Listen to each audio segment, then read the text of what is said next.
இப்போ இங்க கொடுத்திருக்க சென்டென்ஸை நீங்க எப்படி இங்கிலீஷ்ல டிரான்ஸ்லேட் பண்ணுவீங்கன்னு சொல்லுங்க.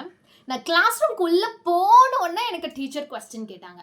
நான் படிக்கிறதுக்கு புக்கை எடுத்த உடனே என் ஃபோன் அடிச்சிருச்சு. இப்படிலாம் நம்ம சொல்றோம் இல்லையா, அந்த உடனே அப்படின்னு சொல்றோம் இல்லையா, அதை எப்படி நம்ம இங்கிலீஷ்ல சொல்லலாம்? இதை 2 விதமா நம்ம சொல்லலாம். ஒன்று as soon as யூஸ் பண்ணி சொல்லலாம், இல்லைன்னா no sooner than யூஸ் பண்ணி சொல்லலாம்.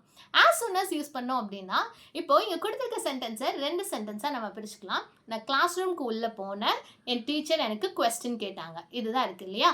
I entered the classroom, the teacher asked me the question.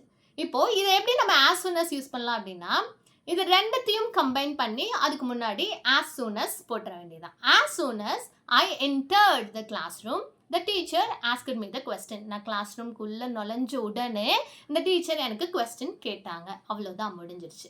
இதே no sooner than எப்படி யூஸ் பண்ணலாம் அப்படின்னா, இங்கே entered அப்படின்னு இருக்கு இல்லையா, அந்த வேர்பை did plus enter அப்படின்னு பிரிச்சுக்கிறோம்.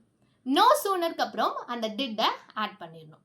No sooner did I enter the classroom than the teacher asked me the question. இங்க did போட்டதுக்கு அப்புறம் மறுபடியும் நம்ம entered அப்படின்னு போடக்கூடாது. did I enter அப்படின்னு தான் போடணும். No sooner did I enter the classroom, the teacher asked me the question. நான் கிளாஸ் ரூம்குள்ளே போன உடனே டீச்சர் எனக்கு கொஸ்டின் கேட்டாங்க. அந்த உடனே அப்படிங்கிறது தான் இதனுடைய அர்த்தம். இப்போ as soon as and no sooner than என்ன டிஃப்ரென்ஸ் அப்படின்னா, as soon as அப்படிங்கிறது ரொம்ப கேஷுவலாக நம்ம பேசுகிற மாதிரி இருக்கும். இதே no sooner than யூஸ் பண்ணோம் அப்படின்னா கொஞ்சம் அட்வான்ஸ் லெவல் இங்கிலீஷ் மாதிரி இருக்கும்.